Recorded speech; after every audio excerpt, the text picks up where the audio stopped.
How many games do you think you played last year? According to Steam, the average person plays about 4, but that's when averaging every account. When I look at my friends' profiles, I saw like 15, maybe 20, but I played 365 different games last year. Let's talk about it. A few years ago, my best friend Joe and I created a channel called Alpharad Gold. It was once called Alpharad Deluxe, and before that was Alpharad Plus, but the point is, we are friends and we like playing video games. The goal for 2023 was not only to upload every single day of the year, but to play an entirely new video game each and every day. And if we failed a single day, we would just delete the channel entirely. I mean, can you even name 365 games? It was easy at the start of the year, but became a lot harder when you had to actually write them down. But with so many good games to choose from, on January 1st, the day we announced the channel, we transitioned into our first video of Pokemon Mystery Dungeon DX. Well, this video was actually recorded in 2020. See,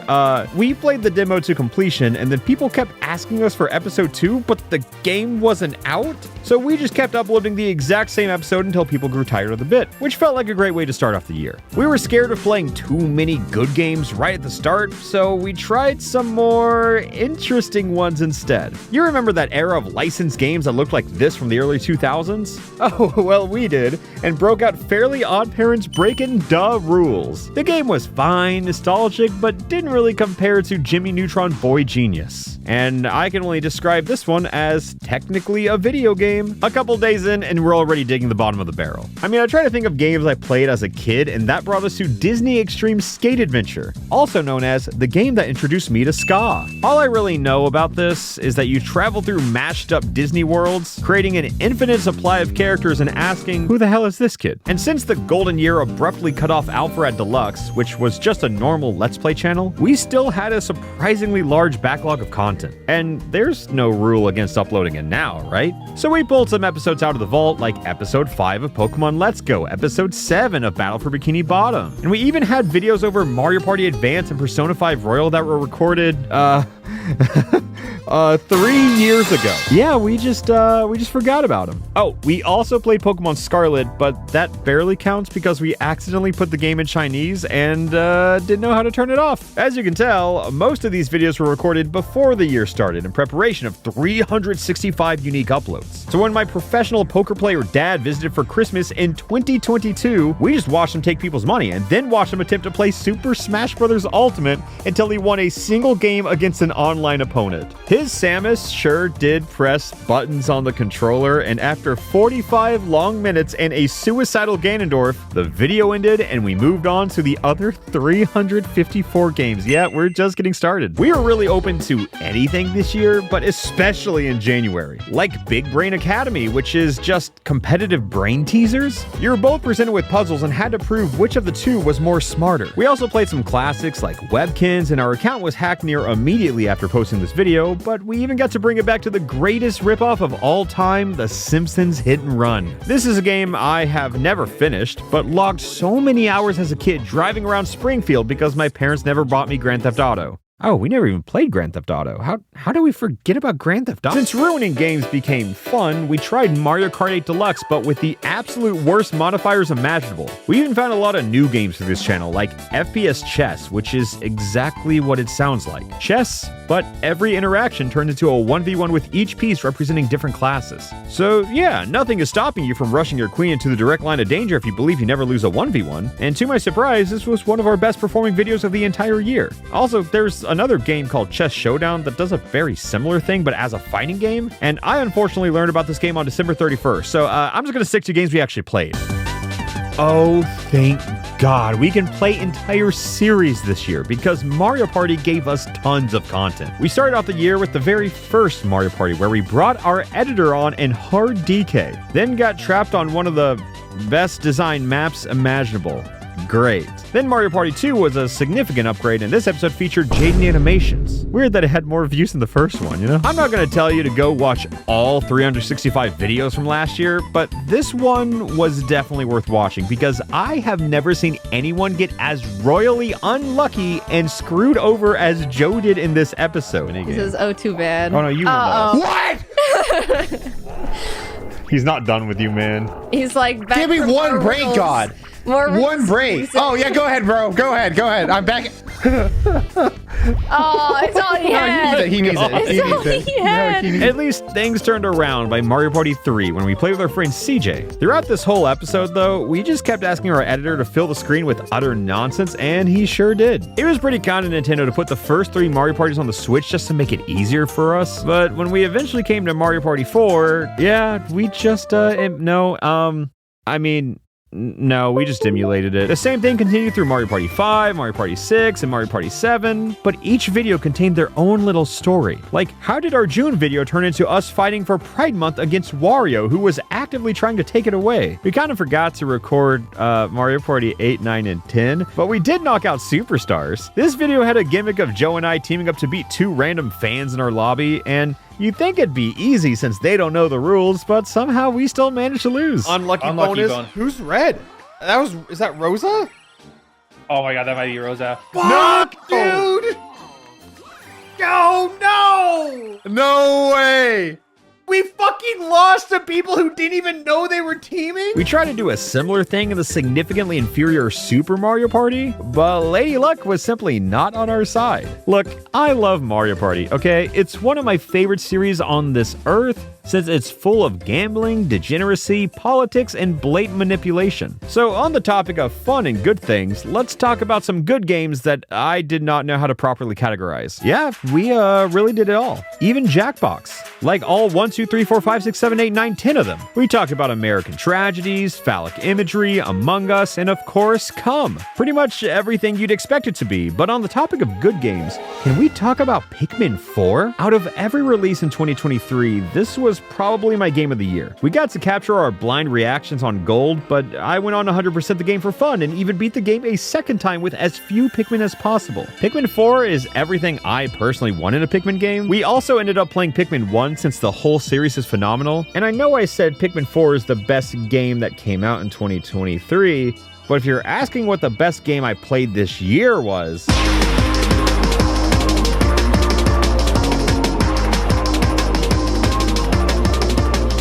God, I love Neon White. Somehow I played it for the first time this year, and I'm pretty sure it's my favorite game of all time now. I'm only skeptical because I still don't really know how to formally compare the speedrun platformer shooter to Xenoblade Chronicles. I could go on and on about this since no game has ever hooked me as quickly as Neon White did, but we have a lot of other games to talk about. So just know that I think this game is really, really good, and even if the whole year of Gold was stressful, it forced me to try a lot of new games I probably wouldn't have tried otherwise. Yes, like Neon White, but also Super Auto Pets. This game is like, what if your phone could download cocaine? It's simple, cute, and infinitely replayable. Sure, we had the most mean and backseating and just hurtful comments of any video this whole year, but if you can't tell, this year also destroyed my free time because I was losing tons of hours by grinding Neon White, theory crafting Super Auto Pets, and wasting entire days of my life with My Hero Ultra Rumble. This is perhaps one of the most slept on games I have ever played. No, it's not perfect. No, it's not even good, but neither is a double-double, and I have no problem with getting a couple of those for dinner. What I'm trying to say is this game is slop. Cheaply made, delicious slop. It's essentially Overwatch Battle Royale, with each character having a variety of different abilities and attacks, and as a Bakugo one-trick, oops, there go multiple days of my life, and that wasn't my only addiction this year. Yep, Stumble Guys. I know this looks like a Fall Guys ripoff, and that's because it is, but it does everything I want from Fall Guys better. And I first pitched this game because I thought it would make for a cheap laugh, but it quickly became a super easy game to play with friends and mindlessly talk over. On top of that, they also gave me a ton of money to play the game on my channel, so hey, thanks for the money. On April 19th, 2023, I played Five Nights at Freddy's for the very first time. I vaguely knew the game was about murderous animatronics and young children dying, but that was about it. Yeah, I know, like... Sure, I've watched a Matt Pat theory or two, but ultimately avoided the series because I scare easily. No, open it up again. But here is yet another way how gold drastically changed my life. See you guys tomorrow. See you guys tomorrow. Because of this little sample, I asked Jaden if she wanted to watch a 90-minute YouTube video with me explaining the entire lore, which turned me into this and Jaden into that. So despite barely touching the games, I returned to FNAF 2 as a resident lore buff and even converted multiple others to this mental brain rot of a religion. But again, I scare easily. I am not this kind. I'm not. Ah! Nope, video ends. Nope, 6 minutes. Then after playing FNAF 4, I decided we were good and could skip Sister Location because I might have heard those games are actually scary. But we're not done yet, since there's still Pizza Simulator. This game is fine and all, and as you'd expect, we didn't really get to make it to the good part in this 15-minute video, so I showed Joe this beautiful monologue after we were done recording, since this is genuinely such an incredible place to end the series. Why didn't they end the series here? Yeah, this is a licensed-ish game of Five Nights at Freddy's. Yeah, we also played FNAF World, but if I can be honest, it just felt like FNAF World played us. The game is critically unacclaimed, but trust me, there are worse games. In fact, there is an entire series of awful, awful games. On a fateful September evening, I grew curious and opened up Pandora's box. In doing so, I booted up Anime Standing. I used to download all kinds of weird games for a series called Steam Cleaning back in the day. I just tried to show off some of the most ridiculous games I could find, yet this one has been sitting dormant in my Steam library for years. And it's probably exactly what you want it to be. A cheap anime ripoff of Death Stranding, with jiggle physics. I will say, the fact you can leave messages around adds some comedy to it, but I accidentally 100% of the game in a short playthrough by simply walking. There's a little infamous studio called Konnichiwa Games, and they created a whole genre of AAA ripoffs, but anime, like Last of Waifus. Instead of being a story-driven game like The Last of Us, this is just a zombie survival, and after finding a way to cheese through the entire game, we became invincible, 100% of the game on accident again, and got rewarded with questionable pictures of the main character. I know you might be asking us why we kept playing these stupid awful games, because they didn't even perform well, but that's like asking someone why they decided to get addicted to heroin. Unfortunately, those two games were the best ones in this entire series, because the others were Anime War, Anime Horror, and Waifu Hell. And these three games were just not very good. And oh, the last one, that was Red Dead Anime Redemption. And I feel like I don't have to explain which this one is ripping off of. And a goal to play 365 different games though, these were a godsend at padding out the year, while also padding out my achievement stats on Steam. So between these and the entire Jackbox series, you're probably picking up on how helpful it is playing through full series, right? Well, it gets better. For whatever reason, we dedicated every Sunday during the summer to playing a game featuring the purple convertible of Putt Putt. And like, this dude is the Johnny Sins of automobiles because he really just does it all. He joined the parade, went to the moon, saved the zoo, joined the circus, traveled through time, and then simply entered a race, which is perhaps the most normal thing a car can do. Oh, they also had a spin-off game called Dog on a Stick that ultimately played like a bad PC game made in 1996, and hey, would you look at that? On top of all the Putt Putt we crammed in this year, we also managed to sneak in a Pajama Sam in there, since they're practically the same thing. Finding groups of games that were all pretty similar made this year a lot easier, sure, but at some point, we had to stand back and ask ourselves, how similar is too similar? Super Mario Bros. 3 is a great game, but you're currently looking at Super Mario Advance: Super Mario Bros. 3, which is a different game. Sure, it's the same game as Super Mario Bros. 3, but trust me, there are a ton of different ways to play this game. About 5 or 6 years back, I vaguely learned how to speedrun it, so it was also one of the games we actually finished. And God, did we finish it. Like, you know about Super Mario All-Stars, right? It released for the SNES and had these 4 select games all packed into one cartridge. But yeah, most importantly, Super Mario Bros. 3. So what if I told you they repackaged this game, put it on Nintendo Wii, and then had a slightly different name for it? Yes, this counts. So you might have also admittedly pushed the rules a bit by opening the Switch's collection of retro games and notice that they view Super Mario Bros. 3 and Super Mario Bros. 3 Special as 2 different games. So now we do too, apparently. We even ended up playing Animal Crossing, and if you don't think this belongs in the Super Mario Bros. 3 section, you are wrong. Because this game features NES games as furniture. But Super Mario Bros. 3 is sadly not one of them. Like, you can play Mario 1, Balloon Fight, and several others, but not Super Mario Bros. 3. So, in other words, this game had a fully functional emulator within in it, so we hired a modder to take Super Mario Bros. 3, put it in Animal Crossing, and by some stroke of magic, it worked. We also tried to do this with the Masterpiece section in Brawl, but it would have been funny, but nah, oh well, time to transition to Pokemon.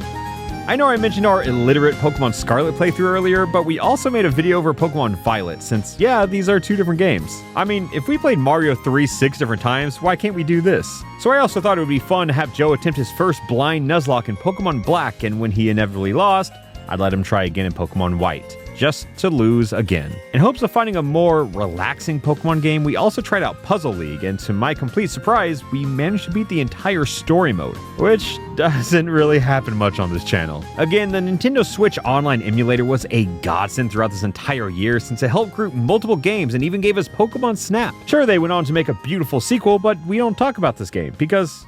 Wait, but honestly, why don't we talk about this game? A fun self-imposed challenge was us trying to beat the hardest CPUs in a gauntlet of Pokemon Stadium minigames, but oh my god, did this go horribly. I do not know how, but the CPUs wiped the absolute floor with us. Hell, we even tried to get the run back in the sequel, but no! CPUs hit us with the left-right goodnight once again. At least when it came to fighting bots, Pokemon Unite has never let us down. For what it's worth, I think this game is incredibly fun. Sure, it's slop, but like I mentioned with My Hero Ultra Rumble, I think slop is delicious. It might be a bit of a controversial opinion, but Legends Arceus really might be my favorite Pokemon game of all time. Yes, I know it looks like this, but playing it for the first time was probably the most fun I've ever had with a Pokemon game. Like, I even made a living dex out of it, but for gold, all we did was walk around until I found a shiny. Our plan was to just kill it as a joke, but then we actually find one, and I honestly forgot. To round out the Pokemon section though, we also played a forgotten classic of Pokemon Channel where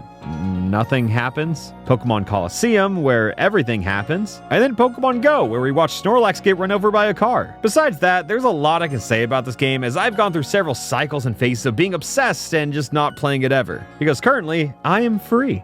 I am free from Niantic, free from Pokemon Go, but unfortunately, I am not free from other mobile games. Subway Surfers. Of course we played Subway Surfers. In the era of Minecraft parkour, am I the asshole TikToks, do you think we'd forget about Subway Surfers? If I can be honest, I'm just surprised more people don't throw games like Flappy Bird in the corner of TikToks too. I mentioned before how this year has made me try many new games for the first time, and one of those was Super Mario Run, and oh, it sucks. It's an auto runner, yes, but in the same sense like a movie is an auto player. It just doesn't hold a candle to something like Geometry Dash. Like, I've seen this game for the better part of a decade and even know how insane the upper limit can be. This could very easily manifest into an addiction, so into the trash it goes, because I cannot afford to lose the little amount of productivity I have left, since I have also spent the past 3 years farming iOS 8-ball wins off of nearly every person I've ever met. By the way, if you watched the award show video from last year, we also did that again, and I got awarded essentially for farming all my friends. I'm sure that video makes you ask the same question we did when we got to this point.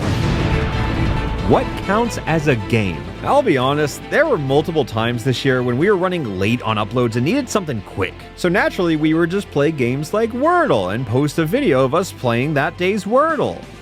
It was 2 minutes long. I mean, we even uploaded Connect 4, Tic-Tac-Toe, and if you think that's bad, one day we even just flipped a coin. And it was Tails, in case you were wondering. Our ruling for a game was, more or less becoming anything you could loosely play. And somehow, Wallpaper Engine fell into that category. To make things interesting, we tried to speedrun it and 100% the game because, yes, for some reason there are achievements. I know this one barely counts, but it was Jaden's birthday and we were at round 1, so we played a claw machine and pretended to give her the prize. As you'd expect, we had a mountain of fan-requested games that people wanted to see us play, and it far exceeded the 365 days we had. But perhaps the loudest request was Crash Team Racing. So we technically played it, and by a complete accident, we played the wrong one they were asking for. The fan thought we were just messing with them, but nope, we were just a little bit stupid. So we booted up the sequel, farmed a few impressions, and I'd love to tell you that these examples were as shameless as they got. Oh, but you already know the answer to that one, don't you? One day at around 6 p.m., we realized that we didn't upload one day. And by we, I mean Joe, and at 6 p.m. I meant while he was streaming, so naturally he pressed record, booted up AIM Labs, and called it good enough. I know this video suggests that I played 365 games last year, which is probably still true, but sadly enough, I didn't appear in every video on the channel this year. And you might be asking, why? Yep, this year had other plans for me. Since Joe refused to let the channel take a break, he decided to step up and convince our other friends to serve as guests and record with them while I was busy sleeping for 16 hours a day. For example, he got Point Crow to play not only Peggle, but also Peggle Nights with him. In fact, even our editor Colin stepped up to record a good amount of videos with Joe, like Your Only Move is Hustle, the turn-based fighting game. But look, if I can just take a moment to talk about it, Colin was really the unsung hero of this entire channel. I mean, I genuinely do think it's impressive on some level that we actually managed to even record 365 videos this year, but keep in mind, that means Colin edited 365 videos, and that is a lot. He even played Fortnite with Joe when I was sporadically out of town once, and honestly, I'm pretty upset because this was before I even went through my Fortnite phase. Like, I never even got to play Fortnite on the channel until this counts, right? I mean, it's more different than Super Mario Bros. Anyways, back to games I've never played. Joe got forced to play Come See My Hole by our friend Don, and yeah, you can tell some serious decisions were made without me here, but at least Don brought some other bangers with him, like speedrunning through Portal 1 and blasting through Star Fox 64. And hey, I don't want to make excuses, but this was a hard year for me for several reasons, and I would sometimes just get too busy. But I was lucky enough to have someone like Joe in my corner who was there to help me and not let the channel die. I mean, to be fair, I managed my main channel of Alpharad, spent all of last year working on Wildcard with Jaden, launched a whole new streaming career, and worked on new Ace of Hearts music that I promise will come out one day. And then like a ton of other random projects that I can't talk about, but I'm losing the plot here. What I'm really trying to say is those special thank you to Joe for not letting the channel die. I know that I should be grateful for not doing this whole project alone, but I'll be honest, I was a little sad that they played Super Mario Odyssey without me. I'd love to say that this was the last game I was absent for, but I had a little bit of a family emergency in November. Yeah, this was a rough year for me. So Colin and Joe sat down, booted up Alien Hominid, Friends vs. Friends, and Crunker. Yet, I wasn't there, but I at least went back and watched them all. I mean, I had to, since at the end of the year, we plan on making a giant tier list of every single game, but more on that later. I know I've already talked about us playing Five Nights at Freddy's, but do you realize how jarring of an upload that is when it's sandwiched between Zoom Beanies, an obscure educational game from 1996 made for children, and then fucking Valorant? Let's talk more about that one. This was our special episode for April 20th, where Joe played alone in near silence only to mumble something to himself every couple minutes.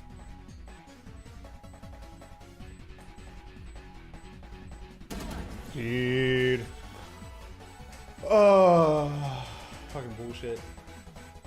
But I feel like these three games start sounding even more insane when you realize that these games were sandwiched by Mario and Rabbids collab XCOM and a visual novel where Sonic the Hedgehog was allegedly murdered. But if you'd like another example though, remember when we uploaded Putt Putt Goes to the Moon? Yeah, that one got slammed in the middle of Street Fighter 6 and Friday Night Funkin'. Thank you to all the viewers who watched this channel throughout 2023, because honestly, how did you? And in case you're new here, let's run you through an average week of content on this channel. Say we start the week with Spore. That feels normal. Super common game to Let's Play, right? Well, now we're playing the entirety of WarioWare for the Game Boy Advanced. I know it's not too much of a stretch to go from this to Superstar Saga, especially when the next step is Super Smash Bros. Melee, but would you like to guess what's next?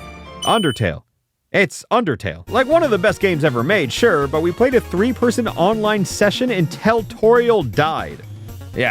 Yeah, so good thing we managed to bring the good vibes back the next day with Garfield Kart. Like, it felt so fine and normal while it was happening, but looking back, this entire channel was a daily form of whiplash. Oh, and to finish the week, we played the legendary campaign of Halo 3.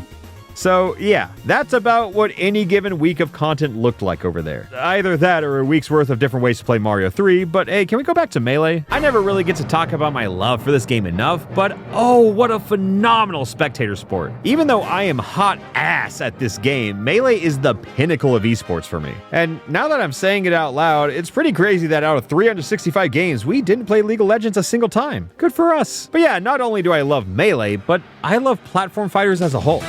This year, we played every single one of them. If you've been following Alpharad for a while, you probably know that Rivals of Aether is one of my favorite games of all time. It's by far my most played game on Steam and some of my most viewed videos. I've been making videos over this game since it debuted in 2015, and I stayed with it for every major update, from characters to new game modes, but everything changed when they added Steam Workshop to the game. This allowed anyone to add anything from anywhere. Cloud Strife versus Uno, Thwomp versus Ross from Friends, Sakya versus Big Yoshi, Garfield versus a Suitcase, Bowser versus Ronald Ronald McDonald. I know that that's a lot of examples, but there are literally billions, if not trillions of other hilarious combinations I could have listed. But the tragic side of this is that it turned a lot of attention away from the game that was already great at its core. And if I can be honest, I didn't really help with that. But please, listen to me. Rivals of Aether is so much more than Ronald McDonald. It is an incredible game. So imagine what it could look like with a bigger budget, more time, a larger team, and a fresh coat of paint. That's right, Rivals 2, baby. I love this game, and it's not even out yet. But if it dropped tomorrow, it is already one of the best platform fighters ever made. Since I've known the team behind this game for nearly a decade now, they gave me an early build, and somehow I have already logged nearly 100 hours in it, just by playing locally with friends. Rivals 2 is flashy, fluid, and genuinely just phenomenal. Like, this game looks incredible now, and to make it even better, they launched a Kickstarter, made an extra $1 million, and went back to work on the game more. Look, if your game looks this good and you still want to work on it, you've already sold me. This and Hades 2 are probably my most anticipated games to release this next year, so please, keep these two on your radar while I talk about every other platform fighter that has ever existed. Slap City. Perhaps the most slept on game in the entire genre. The vibe is goofy, the characters are silly, but the game is immaculate. I know I gas up Rivals, but I can't lie and say this isn't Wolf and this isn't Marth. But what Slap City does better than every other game in the genre is that none of these characters play like anything I have ever seen in any other game. On top of it all, Slap City does something that most platform fighters fail entirely. They make the game fun casually. Most Smash-likes fail to include dumb moves like this. You charge it for like 30 seconds and it kills everything. And everything has to be competitive, but why can't we have silly stages like this and gimmicks like these? But I don't even think I'm halfway done with this list, so yeah, it's Nickelodeon All-Star Brawl time. Surprisingly enough, this game has the same dev team as Slap City, which is why I had such high hopes for it, but it is okay. It's gotten patched a lot since its initial release that has improved it greatly, but the game itself is still... They did end up making a sequel, and it was a definite improvement for me. Like, compare this to their All-Star Kart Racer and how NASB 3 could be good, but who knows if Nickelodeon really cares if they're good games, or if they just want them to be purchased by grandma for Christmas. At the very least, the characters are fun and inventive, and they all boast new and unique mechanic of slime canceling, similar to like Street Fighter 4. This game has a lot of cool ideas, and they execute them well enough. But if you'd like to see the ugly side of platform fighters, let's talk about Icon's Combat Arena. If you are familiar with competitive Smash around 2016, you saw this game everywhere. It's heavily inspired by Smash Bros. With a heavy emphasis on heavily inspired. In this game, Fox is Fox and Marth is Marth, Falcon is Falcon, and Ganon is Ganon. Yes, there are a few differences, but not enough to matter at a first glance. It didn't help that when it debuted at EVO, the biggest fighting game tournament in the world, aka the audience of people who would probably critique it the hardest, it looked like this. Yeah, see, I'd love to bring up the entire genre of platform fighters as much as I can, but this game kind of just alienated the entire casual audience that made Smash Bros. What it is. They still managed to rack up a massive budget, but didn't get close to finishing the game at all before going under. It's honestly a pretty sad tale because I believe that this game could have eventually gone somewhere as the later characters started becoming more and more inspired and original, but it just didn't happen fast enough. Eventually, the whole game got repurposed into an entirely different game called Rushdown Revolt, which is definitely better, but we didn't play it this year, so let's talk about multiverses. First off, God, this game had so much going for it. An innovative gimmick of focusing on doubles, an entire perk system that affected gameplay, a roster of IP to rival Smash Bros, which apparently even includes LeBron James. I believe that it still does have potential to be great, but unfortunately they have probably lost their first impression to tons of new players. So call me cautiously optimistic, as I'd love to see it do well, but they're gonna have to change quite a bit, and God, I got a lot to say about platform fighters. I have a lot to say, and I'm not even close to being done. Like, you remember playing this in the computer lab, don't you? It is charming, nostalgic, and above all else, it is not very good. It's definitely a rose-tinted glasses thing where the game is remembered to be much better than it is, but this game had 2 Sonic OCs and Mr. Incredible. So maybe I don't know what I'm talking about. This sounds like peak. They did go on to make Smash Flash 2, which I am just now realizing that we never played despite this game actually being pretty damn good. Obviously, they can't monetize these games, and since the studio can't eat off Nintendo bucks, they also made their own Fraymakers. It's essentially just indie Smash Bros with an ocean of assists ranging from Getting Over It to Tank Man and to Fancy Pants to Among Us. Despite that, the roster itself is a bit lackluster to me. Like a third of these characters are just from other platform fighters, and why not just let us play as Among Us or Sans? I know it sounds memey to ask that, but I genuinely mean it. These are the two indie reps that I would love to see formally adapted into a platform fighter. I think this game feels great, it's smooth, but it's hard to go all in on it just yet since I really haven't found a character that clicks, you know? But this game also did meet a Kickstarter goal for me to record a whole 3, 2, 1, go announcer pack, which I still haven't done yet or been contacted. Hey, Framemakers, do you still want me to do that? I made an entire video over my experience with this game as the strangest sponsor I've ever had, which still stands true to this day. But the game itself is honestly alright. I think my original video makes Brawlout seem way more offensive than it actually is, but it's more forgettable than it is bad, you know? That's not exactly better, but I think you know what I mean. I do feel similarly about Flash Party, except I think this one is actually bad. The game is free to play, but like the kind where all the characters are locked behind a massive paywall. On top of that, it just didn't really feel good to play, and you know what? I'm just gonna move on. I don't want to be too negative. Brawlhalla, huh? Jesus Christ. This is a fighting game Goliath. It's not for me, it's not my cup of tea, but this competitive community is so wildly more successful than Smash, it blows my mind. The Steam chart numbers are insane, their tournaments offer dev support and have massive prize pools. I don't know if it's just the grass being greener on the other side, but Brawlhalla looks like they have it all. Frequent updates, several massive collaborations, but they're also owned by Ubisoft, so I feel like there's gotta be something wrong, right? Then there are games like King of the Hat, where I'm not sure if this even really counts as a platform fighter, but technically it should, yeah? If so, this is definitely the most unique entry to the genre entirely. The whole objective is that you throw your hat to attack, but getting it stepped on is also how you lose the game. The gameplay loop is pretty simple, but it's definitely a game that forces you to sit up in your chair whenever the game starts to get tense. But on the less original side of platform fighters, you also have Kung Fu Panda Showdown of Legendary Legends, which is clearly just a shameless cash grab, and despite that, the game is hilarious. It's not good, it's not supposed to be good, but that's why it's so funny. Same thing with Cartoon Network Punch Time Explosion. Sure, they're not good, but goddamn are they incredible. Okay, I know this has been the longest section of the video by far, and I've barely even talked about actual Smash, so let's talk about modded Smash, like Project Plus. You know, the artist formerly known as Project M. If you didn't know, I got my start on YouTube by making silly Smash Bros videos, which probably explains why I'm so passionate with the genre. But before that, I got my first start in Smash by entering tournaments for Project M. This game means the world to me. Unfortunately, the scene had to go into hiding due to Nintendo's archaic-ass perspective on mods, but let me put it straight, there would be no Alpharad without Project M, got it? Most people see this as a hyper-competitive brawl mod, but the sheer amount of casual-centric features they added is ridiculous. For one, they added Roy, Mewtwo, and even Knuckles. Beyond that, they remade several casual stages in high definition and even created some of their own. Then they made all of Subspace playable, made new items, several additional game modes that Nintendo ended up taking for Ultimate anyways, but this game is everything you could ever ask for, and even though I'm not an active member of the Project Plus community nowadays, I hope the greater scene knows that I will forever consider it my home. It is truly the first chapter of the origin that is Alpharad, and for that, I'll be forever grateful.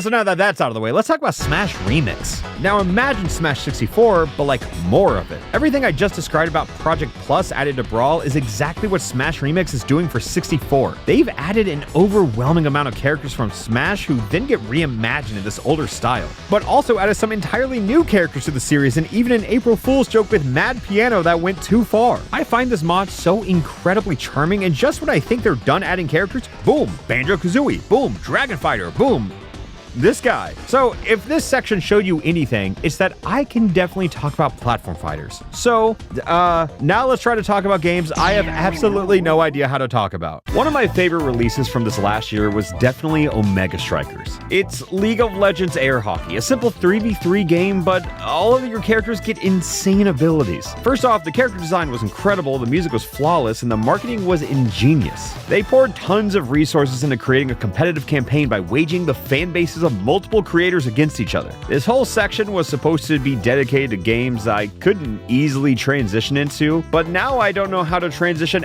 out of a Mega Strikers. So, Who Wants to Be a Millionaire? It's the game show. You know what it is. There's nothing I could say to surprise you, except did you know that there is a separate game called Who Wants to Be a Millionaire Battle Royale? The sad part, though, the game requires 99 people to play, and it has an all-time peak of concurrent players of 6. So, yeah, not a single person on this planet has played this game. God. At least, Are You Smarter Than a 5th Grader was playable. But like, do you see how incredibly low the bar is at this point? Oh, and we also play Cookie Clicker, and I think I'm too old for this. Also, there is Gartic Phone, which should be an easy game to bring up since it was so popular at one point, but I can't draw to save my life, so this video was really just an example of a desperate man trying his best. And then there's Helltaker. I absolutely adore this little puzzle game, and it's fun, short, and features multiple cute demon girls. I always like to pitch this game to people because it should really only take you like 30 minutes to beat, but somehow Joe spent an entire hour and a half on it, as we created some of the most painful content to watch in existence. Yeah? Is there something you'd like to say, Jacob? No. No, are you sure? Yes. No, this is a safe place, Jacob. You can freely speak your mind here. I don't think that's true. Most of it, though, was just Joe trying to solve one singular puzzle and refusing to change or grow as a person. Also, I find it pretty funny how that whole break I mentioned earlier from being sick ended when I came back to play Needy Streamer Overload. It's like having a Tamagotchi, but what if the pet was your mentally ill streamer girlfriend? But in our case, she quit her job because she became too addicted to sex because we were really good at it. Okay, sure. I'm glad I can shove random games into this category because I have absolutely no clue how to talk about games like Slither.io. I mean, yeah, this is the game, but like, now what, you know? Am I just supposed to transition into Gunya Fighter? Many moons ago, the PS5 was released. Joe and I decided to do an unboxing, search the store, play Asher's Playroom or whatever, but the strangest game caught our eye. So on launch day, our unboxing of the PlayStation 5 accidentally turned into a playthrough of the most life-changing game ever created. Not only did Gunya Fighter steal the entire plot from Naruto, but the characters also had some inspiration. Despite it all, this was one of the most fun games we've ever played and accidentally set a world record on speedrun.com because nobody else has tried to take it. And what's funny is between the time I wrote the script and started recording, someone has. So that sucks. But what about Gunya's spiritual successor of Gunya Monster? I feel like this should be more of a sequel, but the entire story mode is gone and the gameplay is entirely different. And if I can be honest, I don't really get it, but I still had fun with it. I'm just shocked that these games even exist. Similarly, I was shocked when I found out F-Zero 99 got announced, like F-Zero from the dead. I think the Battle Royale genre is at its most interesting when it's applied to more than just shooters, you know, like perhaps even party games? Fall Guys feels like a pretty good transition here since it's essentially Mario Party minigames, but as a battle royale. I adored this game when it came out. I grinded the crowns, grinded the skins, and grinded out tournament wins. Unfortunately, this game could only hold my interest for so long as the movement was limited, and if I can be real, ultimately doesn't feel as good as Stumble Guys. Pretty much the only thing that gets me to come back to Fall Guys is all the massive collaborations they do, but at this point, Stumble Guys also does for some reason. My biggest desire for Fall Guys was the level editor to be what revived my interest in the game, but as someone who got the beta and messed around with it super early, it is not very user-friendly. Like, let's be honest, both of these games have massive flaws, but can someone just make a better version of both of them, please? Anyways, we're talking about party games, so let's mention Uno. If Mario Party ruins friendships, this game ruins families. And apparently, Uno has doubles, and that drastically changes the whole game up. You get to see each other's hands, and only one of you needs to win. So we destroyed 2 innocent CPUs, got our revenge from Pokemon Stadium, and moved on to Pummel Party. With Mario Party being this Goliath and the greatest party game ever made in my eyes, of course, other people want to take a swing at the format, and I welcome it. I want more. But what makes this game special is that it supports tons of mods from Steam Workshop, like playing on a Minecraft board and shamelessly stealing minigames from Fall Guys. It also goes up to 8 players, so I feel like people should talk about it more. But then there's 100% Orange Juice, and this video game is certainly a video game. It's a board game of whatever, but the bulk of our video was discussing how Joe, the English major with a bachelor's degree, did not understand the difference between block and evade. I was innocent. You were in the path. He just said that he knew the difference of defend and evade, which is like something they teach you in third which grade is not English. helpful. Yes, You're an English major.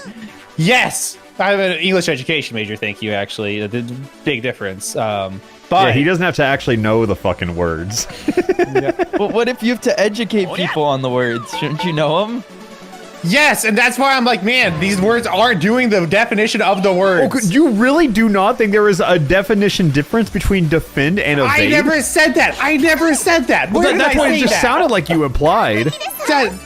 That's up to you, though. That's not what I said. So, anyways, Ultimate Chicken Horse. It's here, and God, do I love this game. This has been an all-timer for me since like 2016. It's really just competitive Mario Maker as you try to create increasingly impossible labyrinths while keeping them possible enough for you to beat. This is a marvelous game, and I could play with friends forever. Honestly, same goes for Stick Fight. As simple as this one is, it still has tons of replayability. But it's always felt like one of those games you can never play for more than like an hour or two. Despite that, any game with Ultra and online play is good enough for me. And I know it feels weird to throw in Kirby and the Crystal Shards as a party game, but have you ever played the minigames? Well, there are only 3, and one of them is boring, one of them is okay, but one of them is peak minigaming. I'm desperately waiting for the day where any Mario Party shamelessly yoinks this one to have more people experience it. Speaking of which, why don't more people talk about Kirby Dream Course? This is the most competitive game I have ever played. It's like, imagine if golf was fun. I've seen other people play this one for years, but this is the first time I actually got my own hands on it, and I absolutely loved it. Actually, the same could be said for Duck Game 2. This is technically a party game. I mean, it is a party game because by the end of it, your controller's going to want to taste drywall, but only if you lose. Since this game feels good to win and awful to lose, which is how competition should feel, I guess. So now that I'm like probably like 100 games in, can I just lightning round a few of them for you? Yeah? Okay.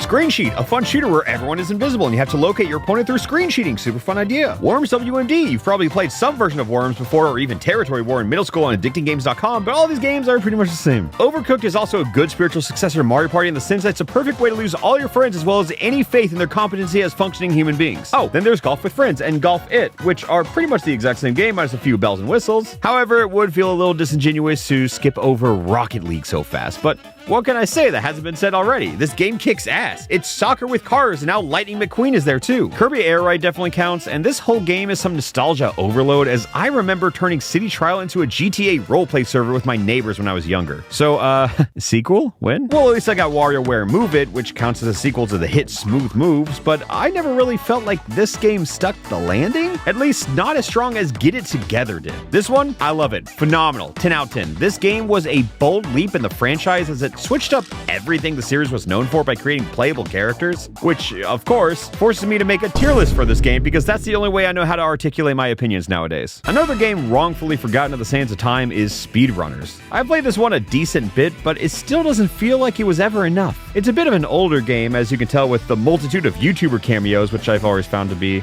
like, respectfully cringe. Wait, actually, Framemakers.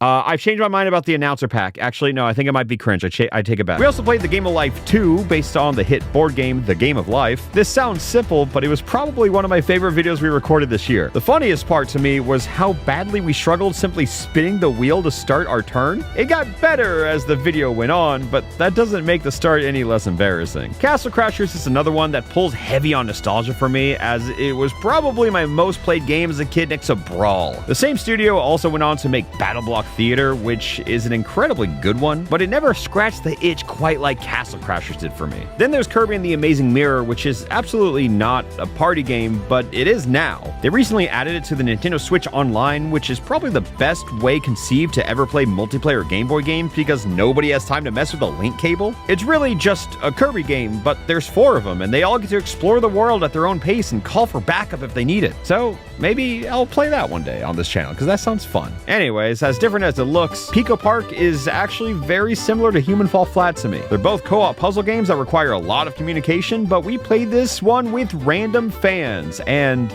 it didn't go well, not even a little bit. Oh, yeah, Human Fall Flat.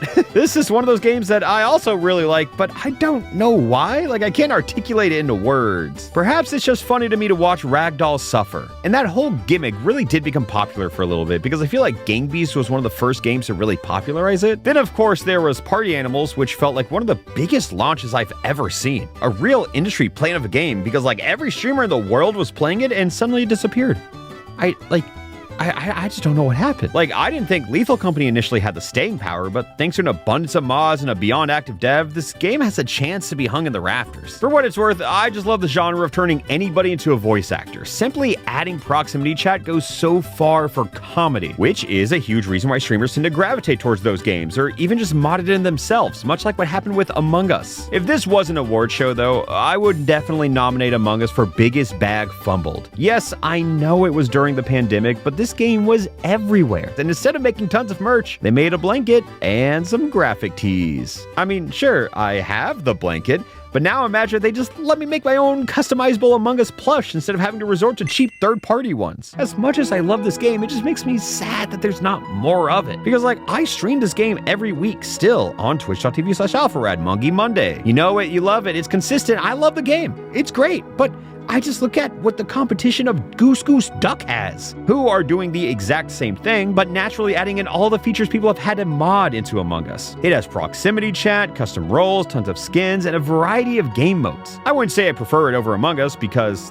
I don't, but at some point I have to recognize that the knockoff is putting in more work than the original. Where have we seen this before? Look, I do not want to come off as an Among Us hater though, because I stream it every Monday, but I just wish there was more. This game is magical, and I will not stand for any slander of it unless I am the one doing it, because you know what I mean, right? We're all hypocrites deep down. Oh, party games, that's right. Raft was a game. I see the appeal of being stranded in the middle of the ocean with friends, but I didn't get to play enough to really get into it. It's forever going to stay in that collection of games I could see myself liking, but who knows if my short lifetime can afford so many games like Town of Salem. Back in college, I grinded this game. It's like, what if Among Us didn't have tasks, but instead had a competitive ranked mode? Look, I love this game, and apparently the sequel is even better, but I'm nostalgic, baby, and my tier list represents that. Speaking of streamers, Cult of the Lamb released and stole the attention of everyone. But whenever I tried to play it, I soft-locked multiple times. So yeah, most of these Flavor of the Month games are pretty dictated by streamers finding some new gimmick to fill their stream with, some in major ways, and then like a password game. This is barely a game, but again, the point of this is to fill time, and it certainly did. All you do is make up a password, but the rules change constantly. At least GeoGuessr is an actual game though, I think. But it's so easy to accidentally lose multiple hours of your life to feeling stupid by not knowing basic geography. The craziest part of our playthrough was that it showed us a random hotel in Ireland, and believe it or not, it was the exact hotel I stayed at when I visited Ireland. Like, I have literally been on this street and I have a picture for proof. And then GeoGuessr has another game called Cetera, which absolutely counts as a separate game, and Joe forced our British friend to try and name every state he could, but if I can be real, I don't even think most Americans can do that. I know this category is supposed to show Flavor of the Month games, but I'm getting pretty loose with it, alright? Like, 365 anythings is a lot to talk about, and now that I'm, 16 pages into the script, I'm realizing that I was damn it over my head, and Untitled Goose Game.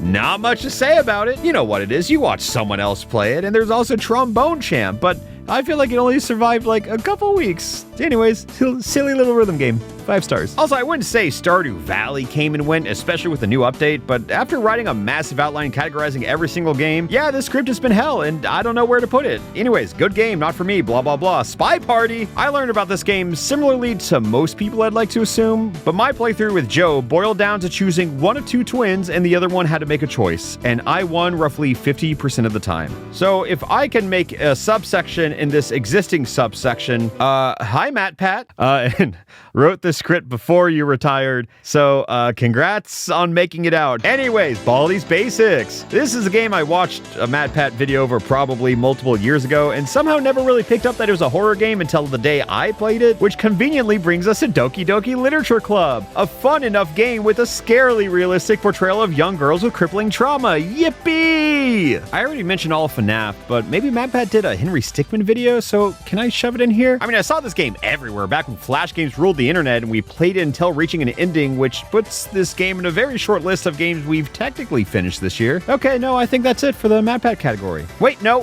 he also played Keep Talking and Nobody Explodes, and so did we, and it went great. Okay, MatPat category over. Bye-bye, MatPat. Have a good life. So let's go back to the flavor of the months with the impossible quiz. I mean, it was the flavor of, like, 2006, but it still counts. As a bit, Joe and I had all the answers pulled up on the second monitor while recording this, and despite that, we still managed to lose. Though, historically on this channel, we have always been a bit bad about perhaps reading dialogue, and the Stanley Parable was no exception. Joe was playing for his first time, held forward, and just let fate happen. Also, Hard Pivot, crab game? That counts, right? YouTuber Danny made a Squid Game knockoff during the height of the series, and the mere concept is hysterical, as indicated by every streamer in the world trying it out. Not only does it feature tons of original games, but it's free and has proximity chat. Guys, you guys got this. This is awesome.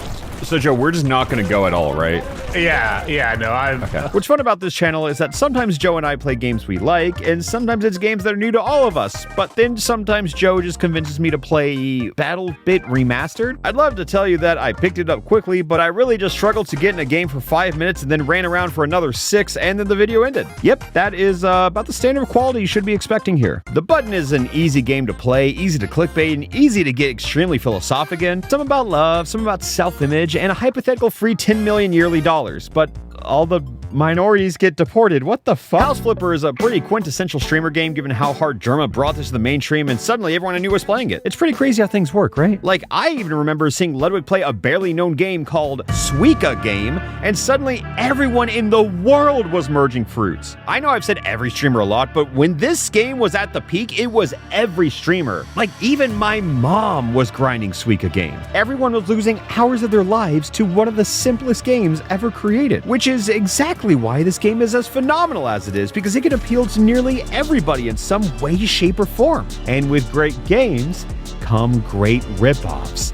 Ladies and gentlemen, allow me to introduce you to Suika Week. And oh my god, there are so many Suika-likes in the world now due to the overnight success of Suika Game. And we played like 20 of them. And Watermelon County. This one wasn't about fusing watermelons at all, and that was my bad. But yeah, we dedicated a whole 5% of our year to these games. Anyways, allow me to quickly walk you through our month-long Suika Week. It started with Whale Game, something I found while going through my Steam queue, and this one game started something a little sinister. However, I do think this one is decently cool because all the weird shapes are fun, and they even have a competitive mode that features like Tetris-style trash blocks, but they don't really work in a game like this, and I'm spending way too much talking about one singular Suika-like when there is a whole cake game to talk about. This one is essentially Suika Game but in 3D, and you're trying to build a giant cake instead of a watermelon. I somehow managed to win with meticulous thought and being very patient, but then tried again by mashing left click for 3 minutes and got the same results, so sure. This one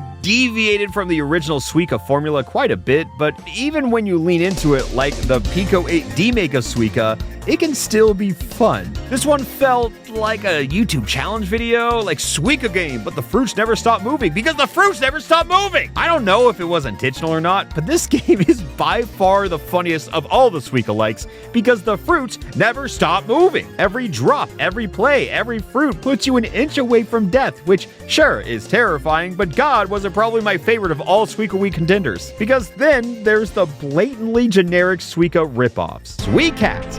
It's Suika, but with cats. Watermelon Game. It's Suika, but made in Microsoft Paint. Uh-oh Calico. It's Suika, but awful. There were tons of Suika-like variants we played during this period, all with unique gimmicks. I mean, There was nothing else like Suika Dish, but perhaps that one is for the better. I know there's Watermelon Game, Watermelon County, but this is Watermelon Challenge, which is entirely different apparently. This one has a competitive mode where instead of using trash blocks, the ground aggressively moves up when your opponent is landing combos. Sounds cool in concept, but it's just okay. Also, you'd probably think I'd be wrapping up by now, but nope. Here is Suika Game Online. At this point, you have to at least realize that the world of Suika knockoffs is infinite, right? I mean, think about how many more have been released since we recorded this. But this one was just normal Suika Game, but worse, zoomed out, and no background music at all. Awesome. Big Watermelon, on the other hand, had pay-to-win power-ups. Suika shapes featured a lot of fruit that didn't really work together, and then there was Pokey Suika. You'd think that since this was a fan game submitted to us for Suika Week, I'd be pretty nice about it. But nope, I'm not going to. This game sucked. In fact, this was one of my least favorite games I played all year. The collision on these Pokemon sprites were horrible, and personally, it felt impossible to fully beat without multiple and equally intense strokes of luck. The concept is fun, the execution,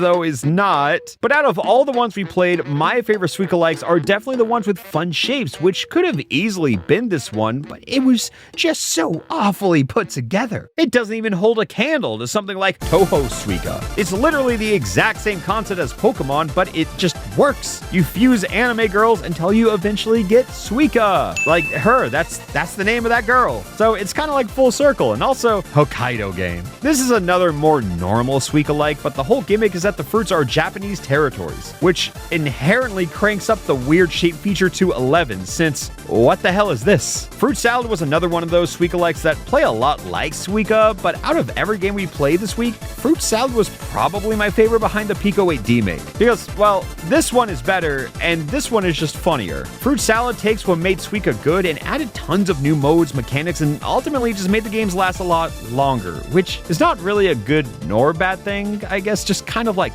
a thing. So, all in all, we played a lot of Suika-likes that, believe it or not, were all different games. To our surprise, as shameless as it felt, this culminated in the most views our channel received all year. People really just like watching two dudes match some fruits, huh? With that being said, you probably think we're done here.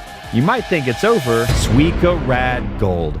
Some sadistic fan created an entire Suika-like dedicated to inside jokes of our channel, and the only notes they supplied were, made this in 2 hours, didn't test it, enjoy. I agree that they didn't test it. Anyone watching is welcome to correct me if I'm wrong, but I genuinely think that this game is impossible. Like 99.999% confident that it is not a game designed to be beaten by humans, but god damn it did we try. Joe and I both tried for 2 whole hours. Then, and only then, did we send the game to various friends in a desperate attempt to at least witness one person beat it. Honestly, if they just showed us what the piece was, we probably would have dropped it, but since it was a mystery to what the watermelon was, we dedicated an extra 2.5 hours to this journey. That's right, nearly 5 whole hours in the name of beating this impossible game until one of us ultimately realized that if you change the dimensions of the window you're playing in, the game processed it incorrectly because, again, it wasn't tested. And let's say you dump the fruit you don't want in the empty void, all while our friend Dave was opening Unity and challenged himself to create an entirely new and better one in the time it took us to beat this one. And sure enough, it happened. 5 hours later, and we finally found it. The final piece. And it was just a picture of me and Joe from 4 years ago. The best part was by the time we finished this one, Dave was finished with an all-original game that he made in 2 hours without any testing. Super Mario Suika featuring Jaden Animations. Yes, that is the official name of the game according to Joe.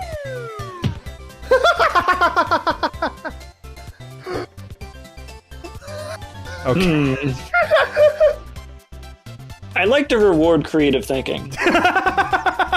And that was it. That was the epic conclusion to our long-running Suika Week. Truly a magical time on our channel and the most peace we've had all year. We never had to think about what game we were playing next. We never had to struggle for views, and we even played a couple entirely new games. So now I'm going to transition into roguelikes. To kick it off, let's talk about Hades. There's a lot I can say about it, so let me start by saying this is one of the best games I have ever played. With over hundreds of hours logged, the gameplay loop of Hades had me hooked for months. Drawing trying new build combinations, weapons, and ultimately just improving makes for some of the most satisfying gameplay ever. Of course, there's also an incredible story, characters, and thinly veiled by panic. I really think that this game has something for everyone to offer, and hey look, they made an entire new game in the time it took me to write this script. And like, I didn't think I could ask for this, because it feels like Hades just came out. But oh god, another reminder that the pandemic has ruined my perception of time.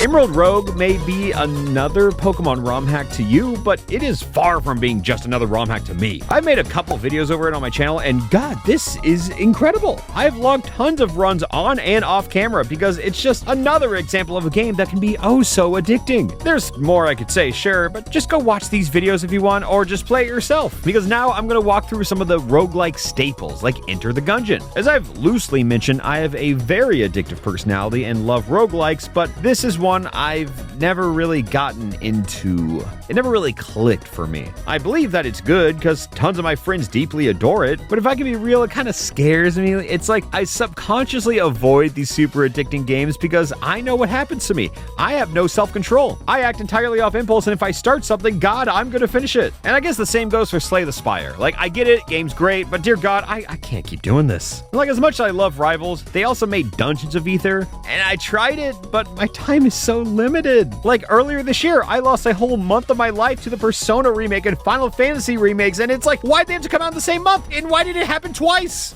Rounds. Yeah, that's another random game entirely discovered through the Steam queue, and god, was this a hit. It's a roguelike, technically, and it's also like a twin-stick shooter game. The more you lose, the more upgrades you get, which can result in some wild builds. Apparently, there's also a mod that removes the limited round timer, and even though we didn't play it, it makes the game look absolutely insane as it can go on for infinity. Opposite of Dicey Dungeons, which is probably one of the more bite-sized roguelikes I can think of. It's much more goal-oriented with much simpler builds, but oozes with charm. Something else I learned from this year was that literally anything can become a roguelike. For whatever reason, Joe became really good at finding random examples of this, like a Peggle roguelike called Peglin. And if you think that's crazy, he also found a demo of a poker roguelike, which is much more popular now and less of a surprise. Okay, so when I wrote the script, I didn't play Balatro, and now I have, and just gotta say, game's peak. Anyways, what's funny is that to signify that most of these videos were roguelikes, we just slap an Isaac on the thumbnail, and this script is what's making me realize that despite that, we somehow never played Binding of Isaac. Oops. I guess we were just all too busy playing my favorite roguelike of Spelunky. Oh god, where do I start? Outside of like Smash Bros and every Pokemon game, this is probably my most played game of all time. It's a platformer, it's a roguelike, it's a reminder that consequences exist. Back in the day, I played Spelunky a ton on this channel, and honestly, I'd love to try to find a way to bring it back. It's chaotic, it's punishing, it's one of the most rewarding games to master that I've ever played. You fail thousands of times, succeed once, and then you learn, no, actually, you have to go straight to hell and fight Eggplant Satan to actually beat the game. On top of it all, the multiplayer for this is one of the most disorganized, chaotic co-op experiences of my life, but since you can kill each other, the comedy writes itself. This game, in my eyes, has zero flaws. So imagine my surprise when they released Spelunky 2 and it's somehow even better. This game has depth unlike any other. You thought going to hell was hard? Well, to beat the game now, you have to find the eye, make sure you go to the volcano, dig up a legendary bow buried underground, activate the drill with the eye you picked up earlier, break into a vampire castle, kill the king, take escape, grab the crown, ignore Spelunky 1's fake final boss, find the hoarder, give them your legendary bow, don't question it, kill the Olmec, use them as a bridge, navigate through the tunnels, grab the Ankh, go to the water temple, use the crown to grab a sword, bring it to the secret entrance, kill the bees, grab the tablet, survive the ice caves, find the urn room, grab the correct one, hatch the urn on the next level that was actually an egg, fly through the lasers, visit the hoarder again, take back your legendary bow, complete an incredibly difficult challenge for a sun arrow, kill the giant chicken, and do not use the bow, but after it's dead, then use the bow, and now you're in the cosmic ocean, which means you have to play perfect for 95 of the hardest randomly generated levels in Magical, and this is how you beat Spelunky 2. Needless to say, this game scares me, and I prefer Spelunky 1 because at least I understand how to beat it. That isn't to say that this game isn't great, it's definitely better. I'm just nostalgic and I have opinions. And speaking of opinions, yeah, sneaking these games into other categories is becoming too difficult. So welcome to Yap City Population Me. Xenoblade 3. Huh. Jesus Christ. There is an onslaught of compliments I can throw at this game, but the biggest praise is that Xenoblade 3 has the strongest emotional beat of any piece of media I've ever experienced. Yeah, if you know, you know. Great music, great characters, and a super fan-servicey DLC campaign, which is also great. And since we didn't really feel like playing through an entire JRPG in one video, Joe and I just skipped to the final boss and spoiled everything. Look, I love Xenoblade, okay? The first one is probably my favorite game of all time, but now Neon White is in the picture, and like, how the hell do I even compare these games? I don't know. But if you're going off of like sheer hours put into something, then Pokemon Showdown is probably up there too. Like, yeah, this is just a battle sim, but it's the fastest way to make teams, get practice, and learn a ton about how Pokemon actually works. For most people, the best part of Showdown is that it's very easy to make teams, but if you don't want to do that, you can just click random doubles and see how far you can go with an entirely randomized team. It's not really known for being a consistent game like chess. Oh yeah, we also play chess. This was actually our April Fool's video, and you know what? I'm just gonna play the entire video for you. Hey everyone, what's up? Today we're playing chess. Yes, sir. The best game ever because there's a timer. Yeah, because we want to get that Maximize. 10-minute video, and we're gonna get one way or another. All right, Joe. Oh, wait, my hit timer's us going down. with My bad, your my open. bad. Ooh, the Joe Sniffy Gambit, as they say. It's they've been talking about this gambit since the 1600s. Yeah, F3 right? bold play. They don't know anything about it because the thing about it is it's so genius. Like now I can get my rook out, my Hard pivot, indivisible. I feel like I'm saying this a lot, but this is also one of my favorite games of all time, as it's just a journey with a relatable, hot-headed main character who refuses to slow down until something happens. And then, suddenly, all the abilities you learn through the game become defensive in nature. And I think fleshing out a character and theme building through gameplay mechanics is one of the coolest things you can do. I could make a video talking about it, and yes, I thought about it and wrote an entire script for it in 2019, but now I'd like to just talk about Fire Emblem Engage. Knowing that Joe does nothing but mash through dialogue, attempt the hardest difficulties, and is willing to believe in himself despite not having any experience in a game like this, he asked me if we could attempt a Nuzlocke in Fire Emblem. A Nuzlocke in Permadeath in Fire Emblem.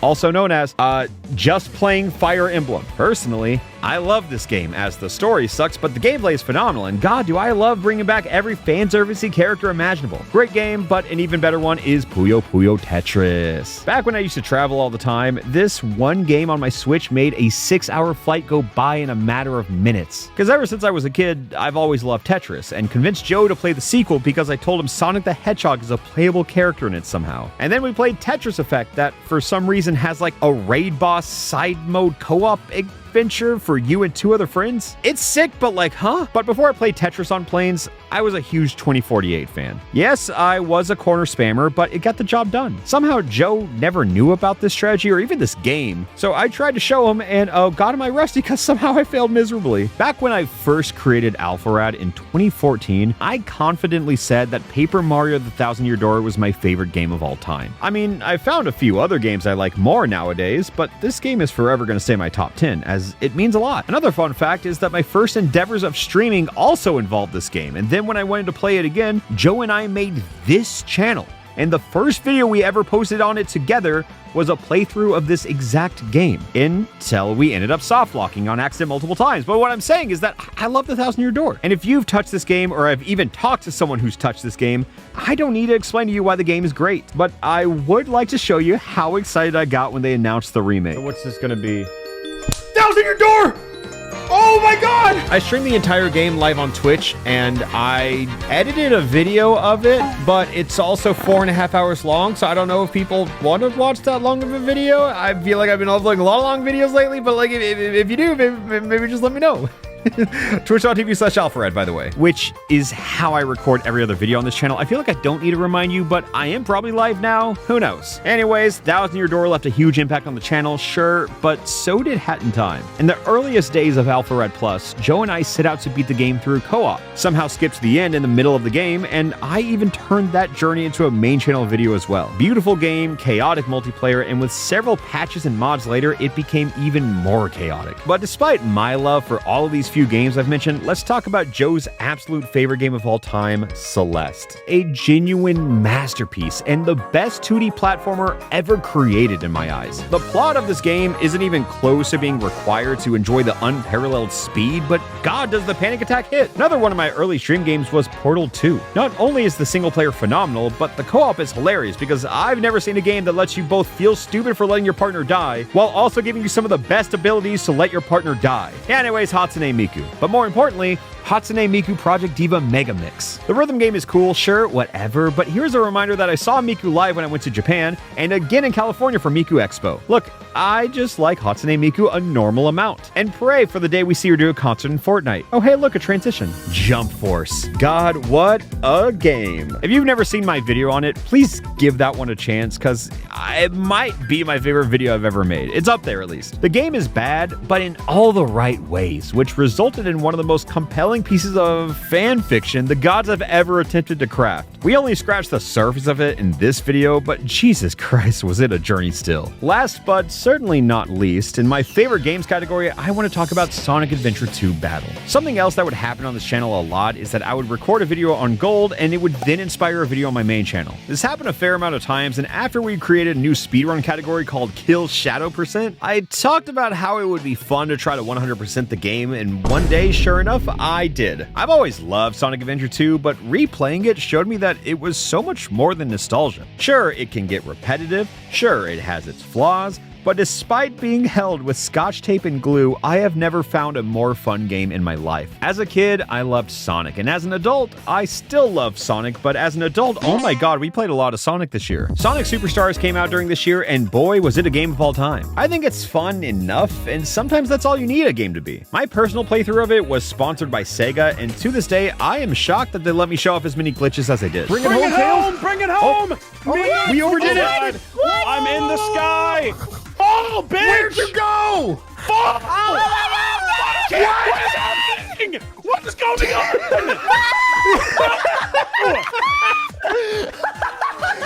Bugs in my Sonic game? And then there's Sonic 4 Episode 1. I mean, it's not awful. Like, I grinded this on Xbox Live Arcade to get all achievements back in the day. I think it looks like all sin, sure, but I never really understood why it was so hated because it felt like a pretty inoffensive game to me at the time, but I also was a stupid kid, so who knows? Oh, then there's Sonic Adventure DX. Because of the success of this video, I'm now trying to 100% this one. But before that, Sonic Shuffle. I think this game is supposed to pull from Mario Party, but it feels more inspired by Russian roulette with a fully loaded gun. Genuinely, I don't know where to start. I've seen so many people talk about it, but nobody has really played it. You have a limited amount of cards to determine how far you can move, and you can also blindly steal others, but for some reason the CPUs cheat and take your best cards. There's a lot that this game does wrong, and I am honestly blanking on trying to think of something they do right. You know what? Let's just move on to Forces. So like, has enough time passed? Can we just talk about this is the funniest Sonic game? The OC stuff is hilarious, but since it's already our most viewed video on the Gold channel, somehow we just decided to play the Shadow bonus levels. And to our surprise, there were only 3. And it was over in about 10 minutes. So yeah, we love Shadow the Hedgehog. This is another Sonic game where I don't know if it's good, but it's certainly hilarious. In a constant battle between good and evil, Shadow gets to choose his moral alignment by doing errands for either Sonic or an ominous orb dedicated to being evil. So, Sonic Heroes, yeah? Normally we have some kind of objective when we hop into a game, but I think we genuinely just played Sonic Heroes, and it went about as well as you'd expect. I think. What the fuck? Speaking of gameplay. If I had to make a list of sleeper picks, I'd put Sonic All-Star Racing Transformed on it. It's essentially Diddy Kong Racing on crack featuring Danica Patrick. Also, I don't know what it is about the All-Star Racing format, but every company loves it when making a Mario Kart knockoff to call their game something like DreamWorks All-Star Kart Racing. I mean, they have Shrek, Poe, Alex, Mr. Wolf, Megamind, and even Boss Baby. Like, first off, why is over half the roster locked behind a paywall? And why do companies love throwing All-Stars over every game they possibly can? Yeah, this is technically a different game by our standards, but it's still just Mario, but again and again and again. And since we played almost all 3 of these games already, I don't really know what else I can say about it since it just feels pointless. Yeah, we're not going to ease into this category. Honey Pop, yes, it's porn, but goddamn, the match 3s are so fun. I'd love to show you more of this game, but the script is already 22 pages long, and if this video gets demonetized, it would be my own personal 13th reason why. So let's get Honey Pop 2 out of the way while we're here. Another great example of everything I said that I excluded from the script. It's like a pretty decent game with interesting movement, but as soon as you start to forget what game you're playing, yeah, no, I can't even show you what happens next. Splatoon 3 should be safe though. Right? Since I already played through the whole campaign, I just wanted to show off After Alternative Joe since it's like the champion's road of Splatoon. Personally, I think this entire series is one of the coolest ever made. Even though the online gets my controller stuck in my wall, the campaigns are incredible to me. Like if there were more PvE options similar to Salmon Run, I'd play this game forever. I mean, Side Order was great, but after I beat it, the roguelike aspect of it didn't really feel like it changed enough for me, and like, what if I could do that with friends, you know? All in all, they cooked, Splatoon's great, and now we're gonna talk about cooking Mama 2. Since Jaden made a video over this game once upon a time, we brought her on to witness how fast I could burn a pie in live time, which served as a cute and stark juxtaposition to Risk of Rain 2. This was one of the few games that I didn't know anything about going into it, and since Joe installed the mods for me, imagine the surprise on my face when I got to play a fully fleshed out moveset designed around Goku. And oh, Sonic was there too. Then there's Katamari. Not a lot to say, because it's like Katamari, you know? As you can tell from a lot of these videos, I went through multiple phases of hyperfixation throughout the year, and similarly, so did Joe. And to celebrate one of his largest addictions, he booted up Counter-Strike only to gamble and open cases for an entire video just so he could make it a tax write-off. And speaking of sequels, I played Overwatch 2 for the first time ever. I mean, I played tons of Overwatch 1, like you remember Kunai with Chain, but this is a different game, legally speaking. I mean, yeah, they took the original concept from like Team Fortress 2, but that's a stupid argument from 2017, so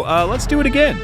If you aren't aware, I almost quit YouTube in like 2016 because my channel felt super stagnant and incapable of finding growth through Smash for Wii U alone. I tried a lot of other things, but it wasn't until I played Paladins in November of 2016 and it changed my life forever and allowed me to pay bills and make it as a YouTuber. And hey, would you look at that? Paladins was a special kind of fun. You know how like children on the playground keep making up rules mid-game to keep winning? Also, I'm aware it's pretty easy to compare Paladins to Overwatch, but the games have definitely grown in different directions. So allow me to present something a bit more shameless with Cuphead. And no, before you get to typing your angry comments, this is not a copycat in gaming. This is peak. Cuphead is a visual and mechanical masterpiece. Everything about this game deserves praise and then even more praise on top of that. But a good game begs to be copied. So allow me to introduce Enchanted Portals. This is Wish.com Cuphead. I thought it was a shameless ripoff at first, and I still do, but I developed a lot more sympathy and understanding when I learned that it was just made by 2 people. By that standard, the game is incredible, but by every other standard, it's still a ripoff. So if you would like another example, you know about Mario Party, right? Well, what about a delicious poison called Pac-Man Fever? He brought all of his friends here to party, and if this game released today, I'd accuse the entire game of being AI generated. It's algorithmically full of games that sound fun on paper, and then you see one and go, oh. Sure, there's also Pal World, but it didn't come out last year, so we had to settle for Tim Tim. I played it a decent amount way back when, and the team even mailed me a little thank you gift for bringing it some attention. I don't know, I thought it was cute. The game itself features an attempt at recreating Pokemon's iconic designs, but what is it about Pokemon-like games that can never come close to how good original Pokemon designs are? Like, you don't realize how good all of these are until you see someone else try to do it. It's crazy, I don't get it. I mean, there's Cassette Beast, which is similar-ish in concept. It's more of like traditional JRPG than Pokemon, but like, yeah, I mean, isn't it weird to think that Pokemon is like an RPG? Like, I know it's an RPG, but you just don't think about it when you hear RPG, you know? Either way, I never finished this game because I had 364 other games to play this year.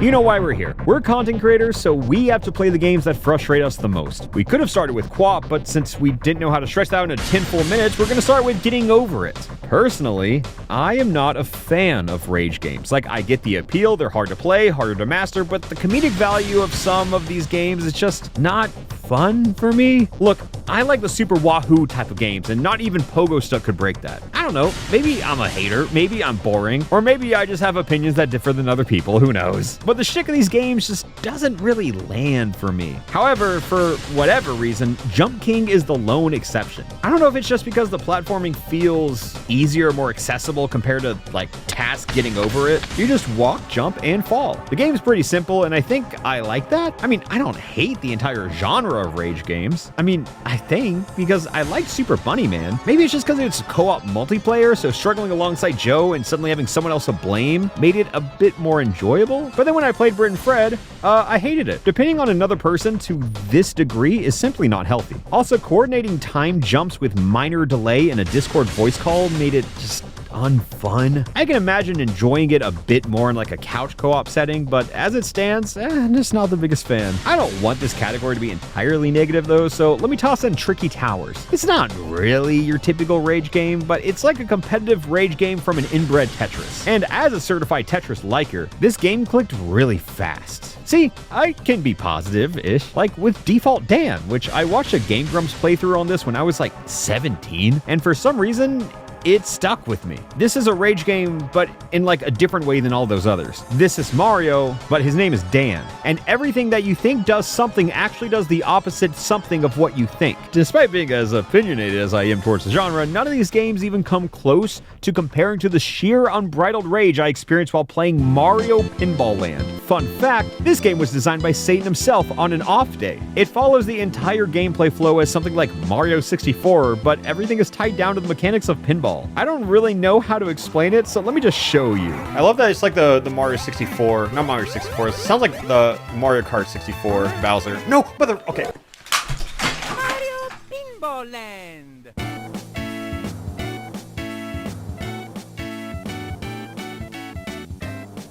I mean, it's not because I hate pinball, because we also played Pokemon Pinball, and I had a phenomenal time seeing their mechanics hold hands with Pokemon. We even made time to revisit this classic, which is apparently called 3D Pinball Space Cadet. I didn't really know this had a name beyond that one pinball game from my childhood, but yeah, it's a bit more than just another game from my childhood. Believe it or not, it is hard to come up with 365 games, much less 365 anything. Hell, I mean, streamers were recently struggling to simply name 100 women. So when we were struggling to figure out what to play, sometimes Joe and I would look back to our roots and find games from our childhood like Toontown. I have logged hundreds of hours on these streets as a kid and managed to log even more as an adult with Toontown Rewritten. Like, try to name another Disney game where you can squirt cream and goon. If you grinded this out like me, you'd be happy to know that the game is not only free, but still up to this day. Beyond that, the new fan server dedicated team has added a lot to it, from scrapped concepts in the original to entirely new events. This is the best mind-numbing game you can play, and since it's technically an MMORPG, you can play with your friends. Maybe I'm blinded by nostalgia, but I love this game and I'm never going to change. And the same goes for Amazing Island. A long time ago, I took a gamble on this game at a Blockbuster because the back of the case said it was a cross between Pokemon, Yu-Gi-Oh, and Mario Party. But if I read that today, I just think, what the hell does that mean? There's a whole story mode of what you're supposed to do here, but as a kid, I spent all of my time creating an infinite supply of monsters, and because of that, I've always tried to find an excuse to play this game once every few years or so, and even once used my influence as CEO of Amazing Island to spread my favorite brand of propaganda all across the Jaden Animations fan base. So yeah, if you're a creator watching this, please play Amazing Island. It's hard to clickbait, but it's a hidden gem. It's just good content, I promise. Like Toontown, these servers are fan-hosted since Disney hates making good games. I've never roamed the streets like I did on Toontown, but I have a lot of good memories from this game until I reached my edgy years in 5th grade and got banned for saying fuck. A certified hyperfixation moment for grade school me was grinding out Insane Aquarium. And real quick, huge shout out to PopCap Games. You made the computer lab so fun. For whatever reason, this was one of the earlier games I played on this channel, as if I expected there to be an audience for it. Also, I know I've 100%ed quite a few games over the past couple years, but the first one I ever did was Lego Star Wars during a snowstorm when I got a full week off of school. But then my friends grew up a bit and playing Lego was no longer cool, so I had to start playing games like Modern Warfare 2 or Left 4 Dead. Sure, these are both two great games I still love to this day, but they were definitely forced upon me as a necessity to not be a stupid loser who just played Pokemon. But joke's on you, asshole! That pays my rent! Also, for whatever reason, I had tons of of friends who were super addicted to Thrillville, but it never really scratched the itch I was looking for. Because personally, I preferred Roller Coaster Tycoon in every way imaginable. And for whatever reason, that was like a hot take in my middle school. Speaking of, once in a while, stupid middle school kid me would have to go to the dentist's office, and they had a used Nintendo 64 with Snowboard Kids 2 on it. And that's pretty much my only experience with this game. In this video, we did come up with an idea of hosting a shitty version of EVO featuring some of our favorite games on the big stage like Goonya Fighter, Super Monkey Ball Races, or even 4v4 Power Wash Simulator, which I'm just kind of like putting out some feelers here. Does that sound fun? You want to do that? Sound interesting to you? Anyways, this is another game I didn't know anything about, as my only experience with it was back when I lived with Joe. He would just get high and play this game in silence for about 6 hours at a time. And after I played it,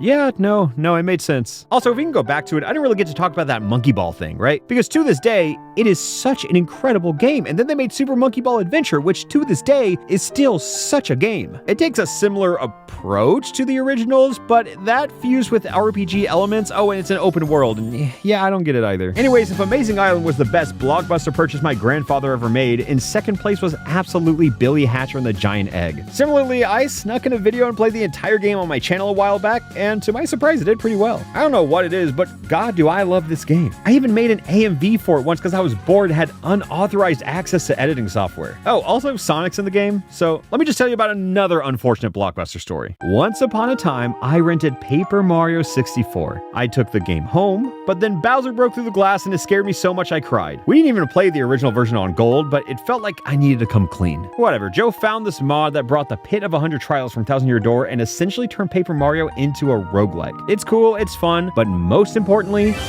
it's Mario. Of course, you know that we played 365 games this year, but 47 of them feature none other than Super Mario. That is a total of 12%, which doesn't sound like a lot, but I think it is. Naturally, though, we started off with Super Mario 64. In this video, we had our editor Colin speedrun it, and we told him that if he didn't beat it fast enough, we'd fire him.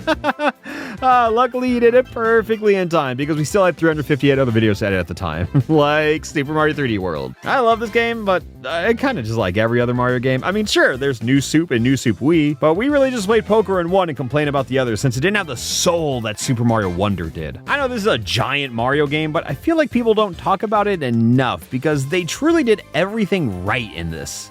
Except for boss fights. Yeah, no, the boss fights were really bad. But everything else was great, except the last level. That was pretty lame. But everything else besides those two things were great, and it was so great that we had to play it twice and counted the demo as an entirely separate game because, well, it's more different than Super Mario Bros. 3 6 times. So then let's talk about the spin-offs with Mario Tennis, and God, this was a spiritual journey. Joe played this one and swept a tournament against CPUs, but then the footage got corrupted, so we had to record another, and for whatever reason, he got his shit absolutely rocked by Yoshi for 40 minutes straight. Oh, of course, there's Superstar Baseball, Mario Golf, Origami King, which I kind of feel the same about. Like, yeah, they're good, they're great, but, you know, they're not Toadstool Tour. I don't know what was in the water when they were cooking this game up because I firmly believe this is the best golf game ever made, and it all went downhill from there. But among the ashes, we found one gem that is technically a Mario game. It's a ripoff of nearly everything you've ever seen, but I describe it best as Counter-Strike Minecraft featuring Mario. Since we managed to play most of the mainline Mario games, of course the entire Mario Kart series was there to offer a much-needed helping hand as well. We started with Super, which is one of the worst feeling games I've ever played, but God, what a glow-up in Mario Kart 64. Sure, it's a buggy mess, but in like an awesome speedrunning kind of way. Joe and I did try the 1v1 battle mode, but if you do that alone, it's apparently the campiest and most lame way to play Mario Kart imaginable. We even managed to play DS mission mode because apparently Mario Kart needed a story, but when it came to Double Dash, this adventure was a goddamn saga. Joe and I embarked on a tag team tournament through every cup in the game and went in as complete underdogs against the CPUs before winning by 1 point. Truly a beautiful story. Like, you could not write anything better if you tried. Oh, also, one day, Joe and I went to a round 1 arcade for fun and decided to turn the entire evening into another tax write-off by playing through Mario Kart Arcade GP Deluxe. This is a unique game, but still a game, and we even filmed the claw machine at the same place. We also played every Mario Advance game, and God, I love these. I vaguely know all of the speedrun routes here, so I thought it would be fun to try and do them all as fast as I could like a relay, so maybe I do that one day. I would have shown showed off Advance 4 during this B-roll, but we already showed it off when we played Mario 3 6 times and again in Animal Crossing. Oh, on top of this Yoshi Island, we also played Yoshi's Island and even Yoshi's Story. Look, I'm trying really hard to make the script sound more interesting than, hey, we did this, and look, we did this, and then we did this before this, but God, it is just so hard to write about 365 things in a way that doesn't require me to accidentally write a college thesis in the process.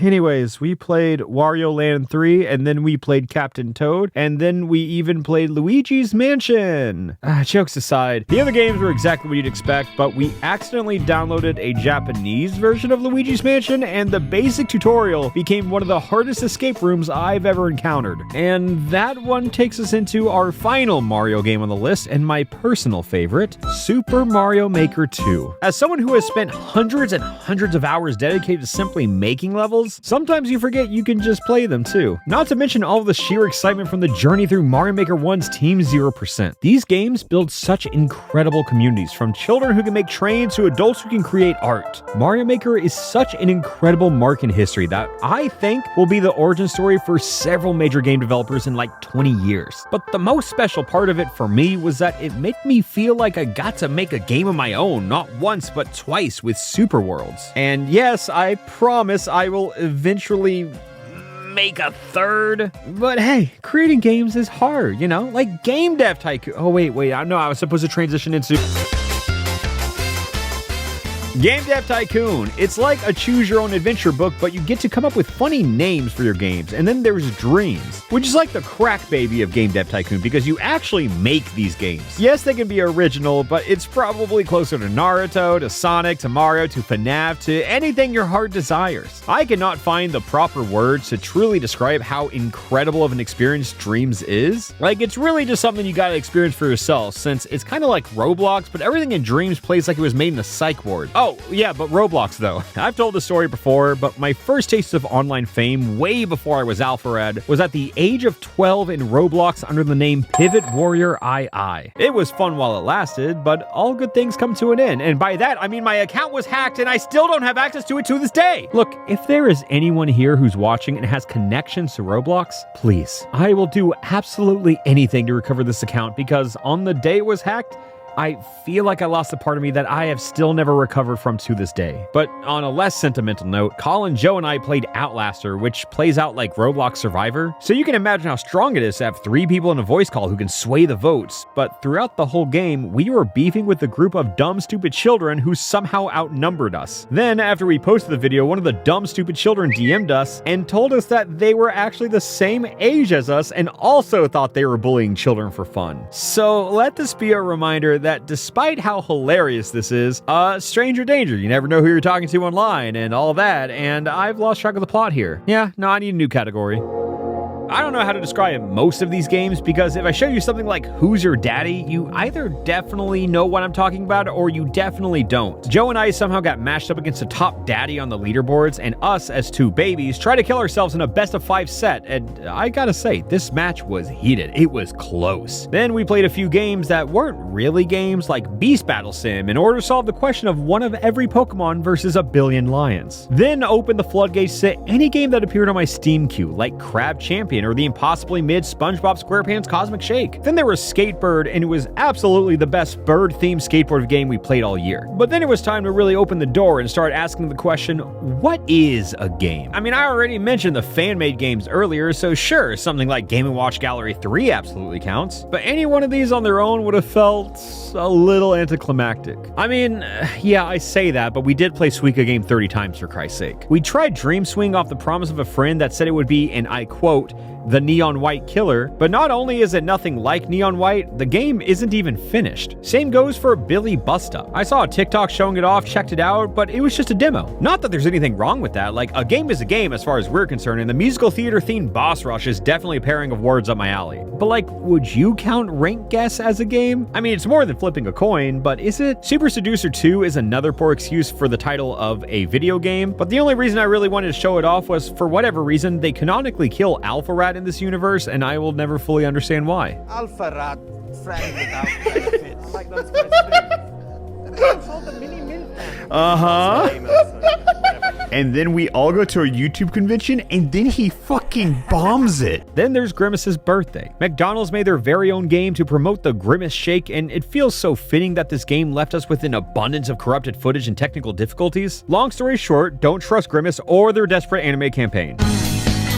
Anime games are definitely in a breed of their own. Sure, I've technically mentioned a few of the more interesting ones, but how do they compare to My Hero 1's Justice? I mean, there are obviously better, and fun fact, since I never really get to talk about the story, once Namco flew me out in 2018 to play in a creative pre-release tournament, and somehow I won it all. While writing the script, I'm watching the footage back, and dude, 23-year-old me was an asshole. It's nice because it makes me feel more grown up and mature now to look back and say, wow, this dude's ego was unchecked and he has clearly not gone to therapy yet. Not only was I going random characters through bracket, but I was taunting. And then when I won the whole tournament, I popped a super, put the controller down, and stuck out my hand for a handshake. Like, I love watching it now. It's hilarious, but I just can't believe I did that to random people I didn't even know. If someone, anyone from Namco or that tournament is watching, I'm sorry about this, but I will say, no, I am not sorry about my Jump Force video. Like, it's fun to see characters from your favorite shows in a fighting game, but more than anything, I'd rather see them in a game like Ultra Rumble. Okay, Namco, hear me out. What if you just did this for every anime series? Let me give you a few ideas for some easy anime battle royales. Dragon Ball Super can just be the Tournament of Power. Jujutsu Kaisen could be the Colon Games. Hunter x Hunter has Greed Island, Sword Art Online has Sword Art Online, and even One Piece has like the Dressrosa Coliseum or Marineford or something. All I'm saying is that we have options. And the same thing goes with Persona 5, since there's apparently an infinite supply of those games like Strikers, which was cool until it caused my computer to start smoking for some reason. There's also this Naruto Shinobi Strikers game, which was a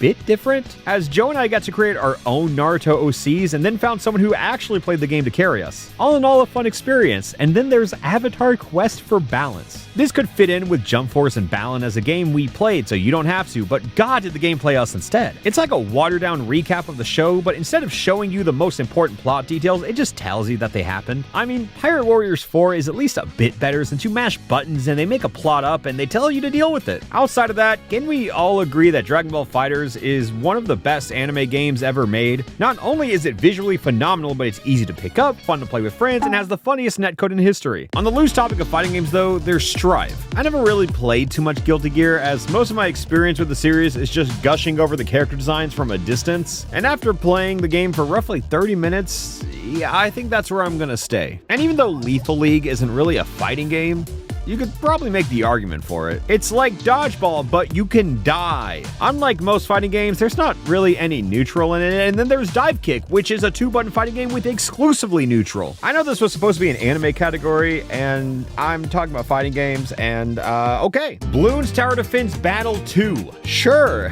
I think I officially stressed the definition of fighting games. The first Tower Defense Battle game is hilarious because it allows you to spectate other games. So Joe and I created an entire gambling ring out of it, which surprisingly was one of the most fun things I could have possibly done. But when it comes to Bloons TD6 though, this is a near perfect game. From airplanes to downtime to co-op chaos, this is everything I could ask for. I have logged so many hours in this game, and it doesn't look like I'm slowing down anytime soon. But yeah, no, I never really played TD5, so I don't really have much to say outside of the comments were frustrated. Oh, and they made an Adventure Time tower defense. I'm not too sure of why, but to recap this small and honestly, in hindsight, unneeded subsection, Bloons TD6 is a personal top 10 game ever made, but let's wrap up with our final category. Oh god. Our final category of good games that released in 2023. Not the most concise title, but it gets the job done. So of course, first up is Tears of the Kingdom.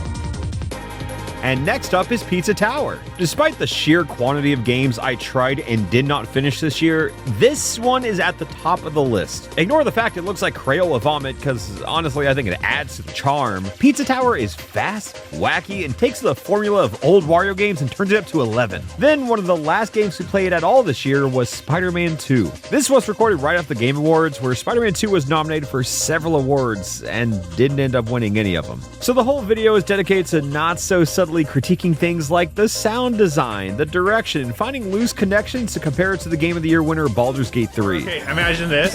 Okay. Spider-Man, but it's kind of like Dungeons and Dragons. Ooh, okay. Now imagine if Spider-Man had to roll to swing. Yeah. Then I'd feel rewarded. Yeah. I like that. For what it's worth, we didn't even play that game this year, so we were just dedicated to being haters, since back when the game actually came out, we just played Spider-Man 2 for the GameCube instead.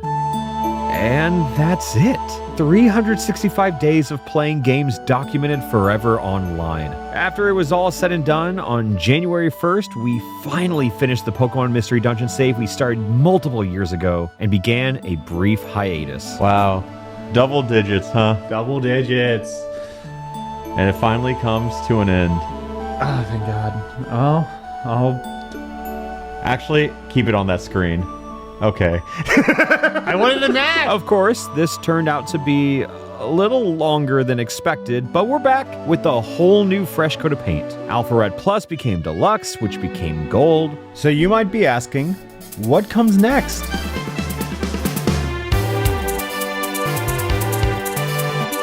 Welcome to Alpharad Platinum. We're officially back to uploading and even allowed to upload the same game twice in 1 year. Wow, what a concept. Not only are we going to be bringing a new podcast to the channel soon, but we also create a Patreon to provide more fun for the other channel members, while also providing you with more content from monthly exclusive episodes, a private Discord server, weekly movie nights, and several ways to appear in upcoming Alpharad Platinum content. We also brought back some old merch at ourawesomemerch.shop, and even uploaded some new bangers. Our motto here is that the shirts are cheap and made even cheaper. Above all else, we're also bringing Ellie to help us with the podcast and some random videos like, which anime characters can we beat in a fight? Spoilers, very few. So go to the Alpharad Platinum channel today, subscribe for more frequent content than this channel since it's all mostly unedited, and I hope you're ready for our first few uploads because you've made it just in time for Suika Week 2024! And that's my shill, so yep, that is how we played 365 different games last year. Oh God. We also played Minecraft.